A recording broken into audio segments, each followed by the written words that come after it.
여러분들에게 있어서 하루의 시작은 언제인가요? 시간적으로 계산한다면 11시 59분 59초에서 0시가 되는 순간이 하루가 시작되는 순간이라고 이야기할 수 있습니다. 그러나 우리가 실감하는 하루는 해가 뜨면서 시작되어진다라고 이야기할 수 있습니다. 첫 해가 언제 시작되나요? 해가 뜨면서 하루가 시작되면서 첫날이 시작되니 사람들이 먼 길 달려가 동해바다에서 떠오르는 그 첫 태양을 보기 위해서 먼 길을 달려가는 것 아니겠습니까? 그러면 하루가 시작되는 그 시작점에 우리 그리스도인들은 어떤 모습으로 하루를 시작해야 할 것인가 라고 하는 질문을 마음속에 했습니다. 어떤 사람은 세수를 함으로 시작하기도 할 겁니다. 아침에 밥을 먹기 위해서 불을 피우는 것으로 하루를 시작하는 사람들도 있을 거예요. 분명히 하루를 어떤 모습으로 시작해야 하는가, 이 하루의 첫 단추를 어떤 모습으로 시작해야 하는가라고 하는 것은 우리의 삶에 아주 중요한 질문이라고 생각해 봅니다. 이런 고민과 함께 우리가 당연히 던져보아야 할 질문이 있습니다. 예수님은 어떻게 하셨을까라고 하는 질문입니다. 오늘의 본문은 이런 질문을 안고 있는 우리에게 대답을 주고 있습니다. 새벽, 오히려 미명에 아직도 밝기 전에 예수님께서 기도하셨다라고 하는 사실을 우리에게 알려주고 있습니다. 본문 35절의 말씀입니다. 새벽, 아직도 밝기 전에 예수께서 일어나 나가 한적한 곳으로 가사 거기서 기도하시더니 라고 말씀은 기록하고 있습니다. 예수님이 어느 날 한 번 새벽에 나가 기도하고 간구하셨는데 하나님의 말씀이 이렇게 기록해 놓은 것일까라고 하는 질문을 던져보시기를 바랍니다. 아니면 일주일 중 시간을 정해놓고 한 달 중 시간을 정해놓고 아침 일찍이 일어나 한적한 곳으로 가셔서 기도하셨을까라고 하는 질문입니다. 분명히 믿기는 다른 사람들이 깨어나기 전 예수님은 먼저 잠자리에서 일어나고 계십니다. 다른 사람으로부터 방해받지 않는 한적한 곳으로 가서 하나님을 향하여 기도하고 간구하고 계십니다. 그 기도와 함께 하루를 시작하신 우리 예수 그리스도의 모습을 우리는 마음속에 그리게 됩니다. 어떤 사람들은 새벽 기도회를 혹평하여 이런 이야기를 합니다. 새벽 기도야말로 기복신앙의 전형적인 예다라고 비판을 합니다. 무속신앙에서 새벽에 일어나 정한수 한 그릇 떠놓고 빌었던 그 전통에서 한국교회가 새벽 기도회를 시작하였다라고 이야기합니다. 혹자는 새벽 3시에 시작한 불교의 예불과 관련해서 한국에서도 새벽 기도회가 시작되었다라고 이야기를 합니다. 그러니 다른 나라에는 없는 새벽 기도회가 한국교회에 나타나게 되었다라고 하는 터무니없는 주장을 늘어놓게 됩니다.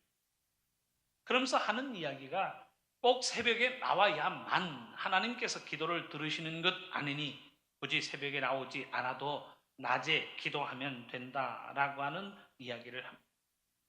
새벽 기도가 신앙의 척도가 아니니 몸을 피곤하게 만드는 새벽 기도의 불가론을 주장하기도 합니다. 한번 질문해 보세요. 그렇게 주장하는 이들이 낮 시간에 하나님 앞에 기도하고 간구하는 기도의 시간을 열심히 가질까라고 하는 질문이 참 재미난 현상이 있어요. 새벽에 나와서 기도하고 간구하는 분은요, 수요일날 나와서도 하나님 앞에 예배합니다. 수요일날 나와서 예배하는 분들은 금요일날 나와서요 합심하여 기도하고 간구하는 일들에 참여하게 됩니다. 그런데 통계적으로 보면 새벽에 나와 기도하고 간구하는 이들이 봉사하는 자리에도 열심히 나서서 봉사하고 있다는 사실을 우리에게 보여주고 있습니다. 사랑하는 성도 여러분, 이미 사회적으로는 새벽형 인간이 가지는 발전성이 얼마나 우리에게 유용한가라고 하는 것을 이야기하고 있습니다. 새벽의 시간은요, 누구에게도 방해받지 않는 시간입니다. 이 새벽의 시간에 하나님 앞에 기도하고 간구함으로 하루를 시작한다라고 하는 것은 아주 중요한 신앙의 훈련의 의미를 갖습니다. 그 새벽의 시간에 시간을 할애하여 영적 교제의 시간을 갖는다라고 하는 것은 믿음의 아주 중요한 요소라고 하는 사실을 우리에게 가르치고 있습니다. 다윗이요, 새벽의 사람이었습니다. 시편 57편 8절에서 그는 고백을 합니다. 내 영광아 깰지어다, 비파야 수금아 깰지어다, 내가 새벽을 깨우리로다. 하나님 앞에 나와 기도하고 간구하면서 하나님 앞에 찬양을 하며 하루의 일과를 시작하였던 사람이 다윗이라는 사실을 우리는 잘 알고 있습니다. 시편 108편 2절에서 그는 다시 한번 고백을 합니다. 비파야 수금아 깰지어다, 내가 새벽을 깨우리로. 매일 새벽 하나님 앞에 찬송하고 기도하고 간구하면서 하루의 일과를 시작하였던 사람이 다윗이라는 사실을 우리에게 일깨워주고 있습니다. 나중 모든 어려움이 다 지나가고 난 이후에 왕이 된 이후에 새벽을 깨우는 삶을 살아간 것이 아닙니다. 사울에게 쫓기는 과정에서도 그는 새벽에 하나님 앞에 기도하고 간구합니다. 어려움이 있던 편안한 순간이든 언제나 하나님 앞에 나와 새벽을 깨우는 모습으로 살았던 사람이 다윗이라는 사실을 말씀은 가르치고 있습니다. 누가복음에 보면 백성들이 하나님의 말씀을 듣기 위해 새벽의 시간에, 그것도 매일 새벽의 시간에 성전에 나왔다라고 하는 사실을 말씀은 기록하고 있습니다. 누가복음 21장 37절과 38절의 말씀은 이렇게 기록합니다. 예수께서 낮에는 성전에서 가르치시고 밤에는 나가 감람원이라 하는 산에서 쉬시니 모든 백성이 그 말씀을 들으려고 이른 아침에 성전에 나아가다. 사람들만 나왔을까요? 예수님은 좀 이른 시간이니 나는 좀 더 자야 되겠다라고 하면서 예수님 안식을 취하고 백성들만 나왔을까라고 하는 질문입니다. 백성들이 나오기 이전에 먼저 예수님께서 기도하고 간구하시면서 하나님의 말씀을 가르칩니다. 이른 새벽 모든 백성이 나와 그 하나님의 말씀을 듣고 하나님 앞에 기도하고 간구하고 있습니다. 이 새벽 집회의 모습을 누가복음 21장은 우리에게 가르치고 있습니다. 사랑하는 성도 여러분, 성경의 교훈만이 아닙니다. 다른 나라 교회 역사에는 새벽 기도의 모습을 찾아볼 수 없다라고 하는데 이는 터무니없는 이야기라고 하는 사실을 우리는 잘 알고 있습니다. 우리가 종교개혁자로 알고 있는 마틴 루터요, 매일 2시간의 기도 시간을 갖습니다. 종교개혁이 시작되면서 너무나도 바쁜 하루의 일과를 감당하게 되었습니다. 그래서 하나님 앞에 하나님, 내가 평소에는 2시간 기도하였지만 종교개혁의 일들을 감당하다 보니까 너무나도 많은 일들이 나에게 생겨지게 되었습니다. 그러니 앞으로 하루에 3시간씩 기도하겠습니다 라고 그는 고백을 남기고 있습니다. 그런데 그가 기도했던 그 기도의 시간이 새벽 시간이었습니다. 마틴 루터가 그의 저서에서 이런 고백을 남깁니다. 내가 매일 새벽 2시간의 기도 시간을 가지지 않는다면 그날의 승리는 마귀에게 돌아갈 것이다. 나는 할 일이 너무나 많기 때문에 매일 3시간을 기도하지 않으면 이 일을 감당할 수 없다라고 그는 그렇게 고백하고 있습니다. 아무리 바쁜 종교개혁의 과정을 감당하면서도 새벽 시간에 하나님 앞에 나와 하나님 앞에 기도하고 간구하기를 3시간 동안이나 하였다라고 하는 사실을 기록으로 우리에게 보여주고 있습니다. 감리교를 시작한 존 웨슬레, 매일 새벽 기도의 시간을 가졌다라고 하는 사실은 너무나도 잘 알려져 있습니다. 그는 88세까지 살면서 복음을 증거하였는데 50년 동안 말을 타고 다니면서 40만 킬로미터가 넘는 거리를 여행하면서 복음을 증거한 것으로 알려지고 있습니다. 기록되어지기는 4만 2천 번의 설교를 하였다고 해요. 2천 권이 넘는 책을 남기고 있습니다. 60년 동안 새벽 4시에 일어나 기도하는 시간을 가진 것으로 알려지고 있습니다. 50년이 넘는 동안 새벽 5시가 되면 기도와 설교를 하였다는 기록을 우리에게 남기고 있습니다. 우리나라에만 이 새벽의 기도의 시간이 집회로 있을 뿐 모든 경건의 인물들은 하나님 앞에 나와 기도하고 간구하는 새벽 영성을 가지고 있었다는 사실을 우리에게 알려주고 있습니다. 사랑하는 성도 여러분, 문화적으로 생각해 보면 밤 문화는 그리 건전한 문화는 아닙니다. 소비의 문화죠. 향락의 문화입니다. 그야말로 정욕과 탐욕의 문화라고 이야기할 수 있습니다. 하지만 오늘 본문에 등장하시는 예수님의 모습을 보니 아직 이른 새벽에 한적한 곳으로 가서 기도하고 계신다는 모습을 우리에게 보이고 있습니다. 본문 35절의 말씀은 이렇게 기록합니다. 새벽 아직도 밝기 전에 예수께서 일어나 나가 한적한 곳으로 가서 거기서 기도하시더니 라고 말씀은 기록하고 있습니다. 사랑하는 성도 여러분, 예수님께서 새벽 시간에 일어나 한적한 곳으로 가신 이유가 무엇인가? 본문은 기도하기 위해 가셨다라고 하는 사실을 분명히 기록하고 있습니다. 왜 새벽에 일어나셨을까요? 아무에게도 방해받지 않는, 아무 스케줄에도 방해받지 않는 그 시간을 보장받기 위해서 예수님은 새벽 시간에 일어나고 계십니다. 왜 한적한 곳으로 가셨을까요? 아무 사람으로부터도 간섭받지 않는 자신만의 기도의 시간을 보장받기 위하여 새벽에 일어나 한적한 곳을 향하고 계시는 예수님의 모습을 우리에게 보여주고 있습니다. 사랑하는 성도 여러분, 복음서가 증거하고 있는 예수님의 공생애의 삶을 보면 낮에는 잠시도 쉴 수 없는 일의 연속의 시간이었다라고 이야기할 수 있습니다. 예수님이 얼마나 바쁘게 사시는지 식사할 겨를도 없었다라고 하는 사실을 말씀은 기록하고 있습니다. 마가복음 3장 20절의 말씀은 이렇게 기록합니다. 집에 들어가시니 무리가 다시 모임으로 식사할 겨를도 없는지라. 예수님이 어디에 계신다라고 하는 것만 알면 사람들이요 몰려옵니다. 병자들을 데리고 아픈 사람들을 데리고 문제 있는 사람들을 데리고 예수님에게 찾아와서 그 문제를 해결해 주십사 예수님에게 나오고 있습니다. 쉴만 하면 사람들이 모이고 있어요.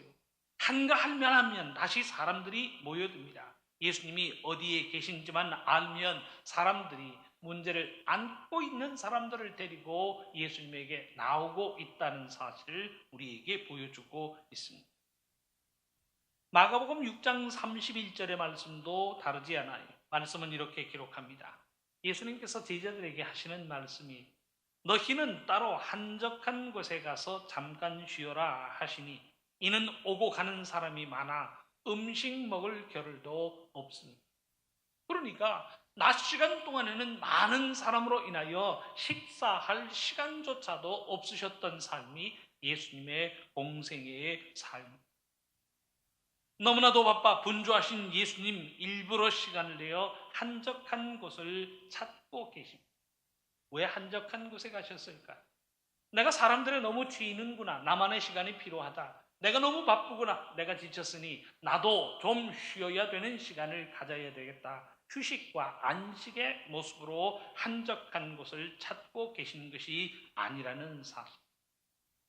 하나님과의 영성의 관계를 위하여 한적한 곳을 찾고 계십니다.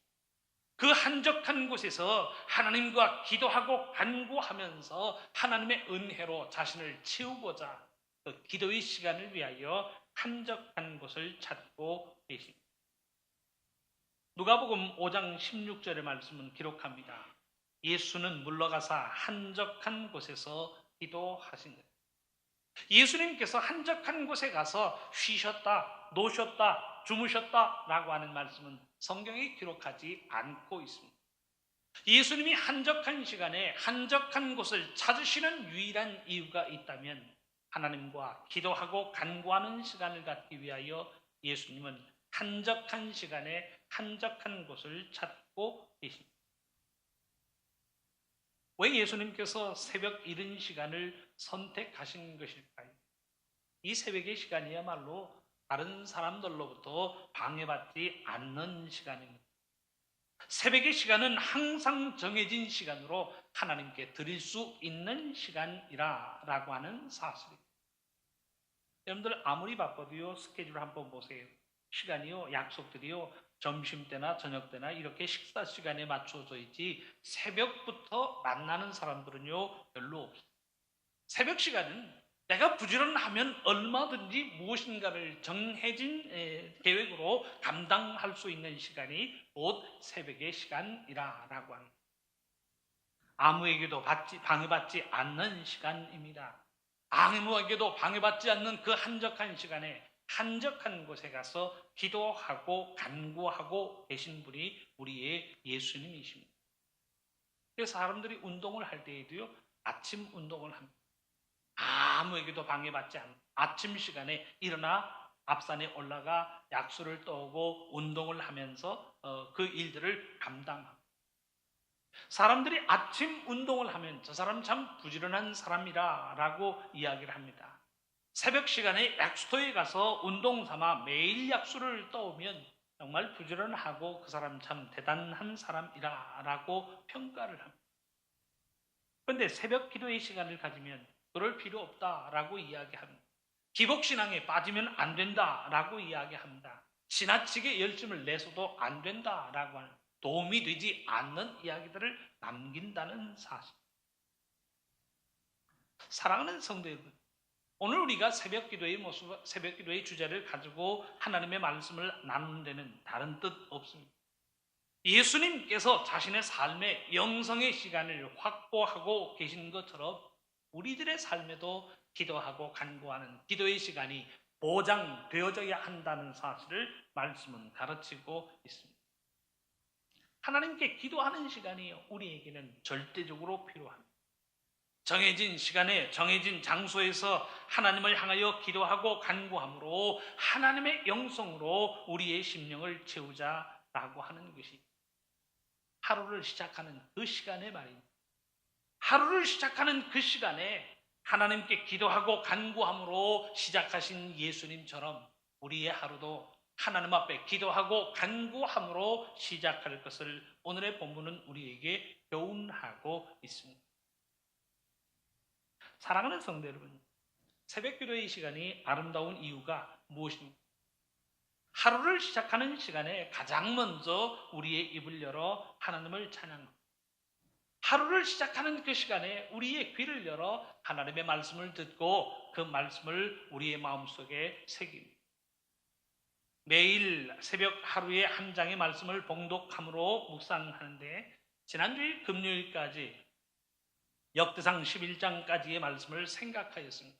내일은 역대상 12장의 말씀을 읽고 묵상하게 됩니다.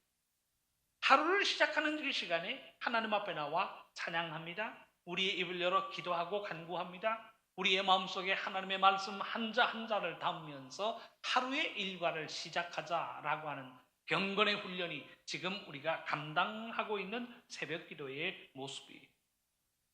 하루를 여는 그 시간에 새벽에 나와 찬송하고 말씀 듣고 우리의 입을 열어 기도하고 간구하는 것입니다.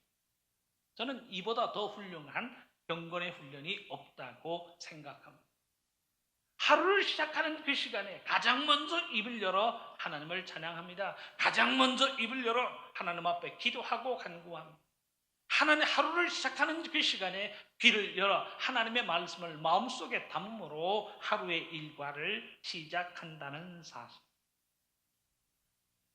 사랑하는 성도 여러분, 경건의 훈련, 특별히 새벽 기도의 영성은 자기와의 싸움이라고 이야기할 수 있습니다. 목사님 꼭 새벽에 나와야만 하느냐라고 반문하지 말기를 바랍니다. 자기의 주장을 접고 예수님을 따라가는 것이 예수님 새벽 미명에 아무에게도 방해받지 않는 시간에 한적한 곳에 가서 기도하고 간구하셨으니 나도 예수님처럼 살기 위하여 새벽 제단에 나와 하나님 앞에 기도하고 간구하는 것입니다.